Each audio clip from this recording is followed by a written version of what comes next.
దేవుని పట్ల నమ్మక ద్రోహం చేసిన జనాంగానికి దేవుడిచ్చే సందేశం. ఆత్మ సంబంధమైన వ్యభిచారం గురించి మాట్లాడుతూ ఉన్నాడు దేవుడు. నేను శరీరం గురించి మాట్లాడతలే, శరీరం గురించి నేను మాట్లాడతలే.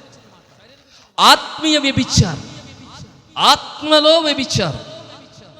ఒక్క మాటలో చెప్పాలి అంటే నమ్మక ద్రోహం. మీ శత్రువు మీకు ద్రోహం చేసాడు అనుకోండి, అది పెద్ద ప్రాబ్లం ఏం కాదు. అవునా కదా?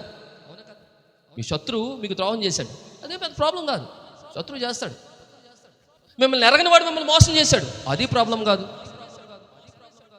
శత్రువు తప్పు చేసినా బాధ అనిపించదు, తెలియని వాడు తప్పు చేసినా బాధ అనిపించదు. నువ్వు ప్రేమించిన వాడు, నీ ఇంట భోజనం చేసిన వాడు, నీ ప్రతి కార్యక్రమంలో పాలు పంపులు పొందినవాడు, నువ్వంటే బాగా ఇష్టపడినవాడు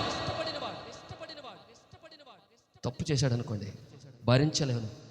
అది నమ్మక ద్రోహం. నమ్మించి మోసం చేయటం. నీవాడనే అని నమ్మించి చేస్తారు కదా. నాతోనే ఉంటాడండి, వెనకాల గొయ్యి తీసేస్తుంటాడని అంటారు చాలామంది. అవునా కదా? వీళ్ళు ఎక్కువైపోయి మధ్యలో పెదవుల మీద ప్రైజ్ లార్డ్, అంతరంగంలో ద్వేషం, నమ్మక ద్రోహం.